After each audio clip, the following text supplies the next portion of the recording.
లక్షాగృహం నుండి సురక్షితంగా బయటపడ్డ పాండవులు తల్లి కుంతితో కలిసి అడవుల్లోకి పారిపోయారు. చీకటిలో అడవి దారుల్లో నడుస్తూ ప్రతి అడుగు అపాయం కాస్త జాగ్రత్తగా ముందుకు సాగారు. ఆత్మరక్షణ కోసం తల్లి కొడుకులు తనలోని ధైర్యాన్ని ప్రదర్శించారు.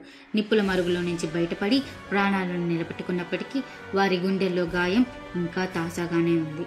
పాండవులు తమను చంపాలని చేసిన కుట్రల నుండి తప్పించుకున్న దుర్యోధనుని కోపం ఇంకా తణుకు తీసుకోలేదు. అతడు మరింత కర్కశంగా వారి చావును కాంక్షిస్తున్నారు. ఇక పాండవులు తమ ప్రాణాలను కాపాడుకోవడం మాత్రమే కాక ప్రజల మధ్యలో కలిసిపోవడం ద్వారా కొత్త జీవితం ప్రారంభించాలని నిర్ణయించుకున్నారు. దారిలో ఏకాంపం అనే చిన్న గ్రామానికి చేరుకుని అక్కడ ప్రజలతో మమైకమయ్యారు. వారు సాధారణ జీవితాన్ని గడిపేందుకు కొత్త వేషాలు ధరించి ఒక చిన్న ఇంటిని ఏర్పాటు చేసుకున్నారు. గ్రామస్తులు వారిని సాధారణ వ్యక్తులుగా భావించి స్వీకరించారు. కానీ అదృష్టం వారి పక్కన నిలవలేదు. ఆ గ్రామంలో ఒక బలమైన రాక్షసుడు బకాసురుడు ప్రజలపై తన పీడను కొనసాగిస్తూ ప్రతి వారానికి ఒక కుటుంబాన్ని తినాలని డిమాండ్ చేశాడు.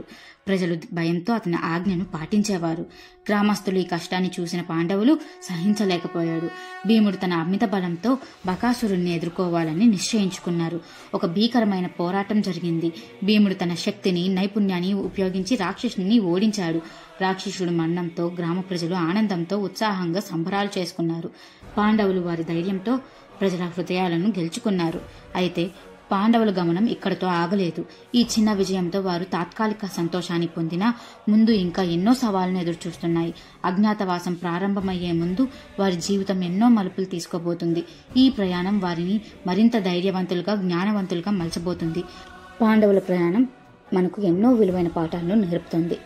మరిన్ని కథల గురించి తెలుసుకోవడం కోసం మన ఛానల్ను సబ్స్క్రైబ్ చేయండి. తర్వాతి భాగంలో అజ్ఞాతవాసంలో పాండవులు ఎలా ప్రవర్తించారో తెలుసుకుందాం. జై శ్రీకృష్ణ.